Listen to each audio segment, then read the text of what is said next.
নমস্কার বন্ধুরা, লিপিকা রান্নাঘরে প্রত্যেকবারের মতো তোমাদের সবাইকে অনেক অনেক স্বাগত। তো আজকের আমি একটা অন্যরকম একটা রেসিপি তোমাদের সাথে শেয়ার করার জন্য চলে এসেছি।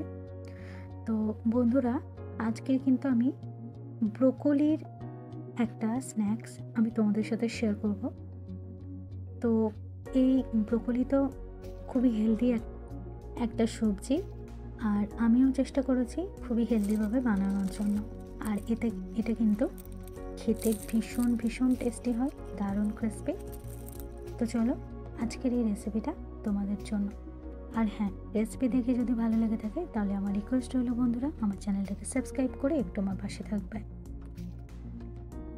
তো এই ব্রোকলির রেসিপিটা বানানোর জন্য দেখো, এখানে আমি একটা ব্রোকলি নিয়েছি। আর এই যে পিছনের যে ডাঁটার অংশটা থাকে সেটা আমি বাদ দিয়ে দিয়েছি। তো আর এটাকে আমি কিন্তু ভালো করে পরিষ্কার পরিচ্ছন্ন করে ধুয়ে নিয়েছি, তারপরে আমি জল ঝারিয়ে নিয়েছি। এবার আমি কি করব, এই ব্রোকলি থেকে একটা একটা করে পাপড়ি আমি ছাড়িয়ে নেব। তো একটা আমি ছুরির সাহায্যে আমি একটা একটা করে পাপড়ি ছাড়িয়ে নিচ্ছি। আজকের আমার এই রেসিপি দেখে যদি তোমাদের ভালো লেগে থাকে তাহলে ভিডিও দেখে চলে যাওয়ার সময় অবশ্যই করে একটা ছোট্ট করে লাইক করে যাবে প্লিজ বন্ধুরা, আর একটা কমেন্ট করবে যে রেসিপি তোমাদের কেমন লাগলো। আর আরও রিকোয়েস্ট হলো, বাড়িতে অবশ্যই একবার ট্রাই করবে এই রেসিপিটা। তো সন্ধেবেলার জন্য কিন্তু অত্যন্ত সুন্দর একটা স্ন্যাক্স রেসিপি। তো আমরা তো অনেক রকমের স্ন্যাক্স খাই, তো এই রেসিপিটা একবার ট্রাই করবে অবশ্যই করে। তো দেখো, ব্রোকলিটা আমি এরকম একটু বড় বড় করে রাখছি, আর এরকমভাবে পাপড়িগুলো সুন্দর করে কেটে নিচ্ছি।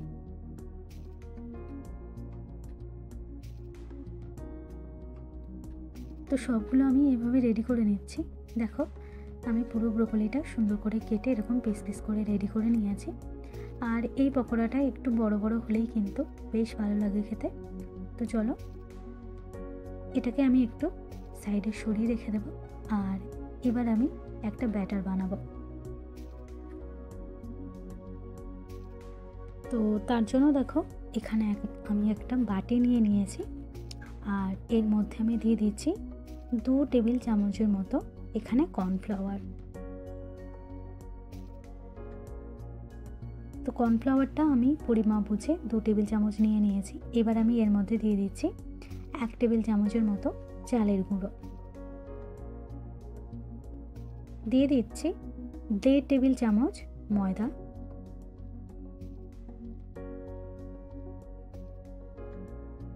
এবার আমি এর মধ্যে দিয়ে দিলাম পরিমাণ মতো লবণ, সামান্য একটুখানি খাবার সোডা দিয়ে দিতে হবে, দিয়ে দিচ্ছি সামান্য একটু লঙ্কার গুঁড়ো। আর সমস্ত মেজারমেন্ট কিন্তু আমি ভিডিওতে দিয়ে দেব, প্লাস ডেসক্রিপশানেও দেওয়া থাকবে।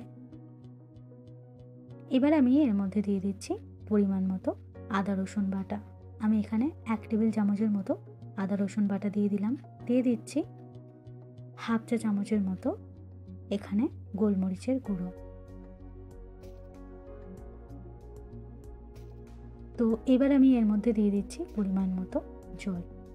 আর জলটা দিয়ে আমি একটা স্মুথলি ব্যাটার বানিয়ে নেব।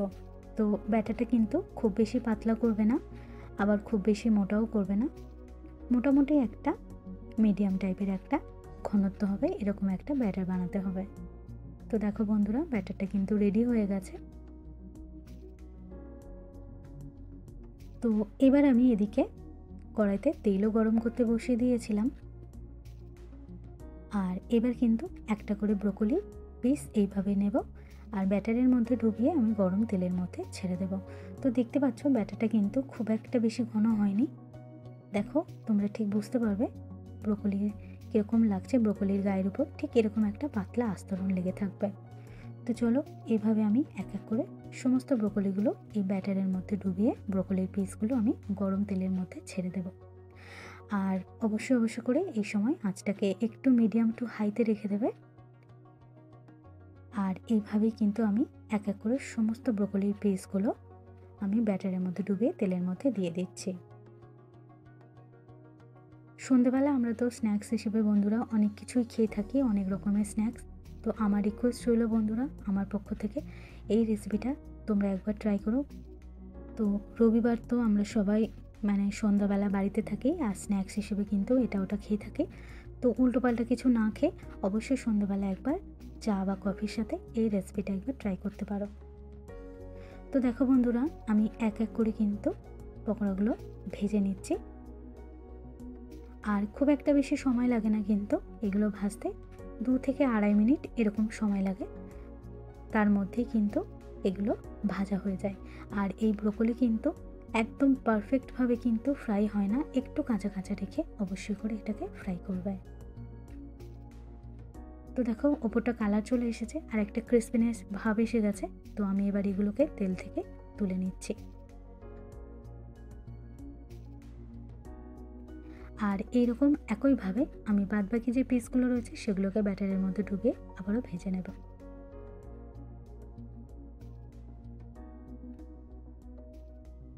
তো বন্ধুরা, আশা করছি আমার এই আজকের এই সহজ ক্রিসপি ব্রোকলি স্ন্যাক্স রেসিপিটা তোমাদের সবার ভীষণ ভালো লাগবে।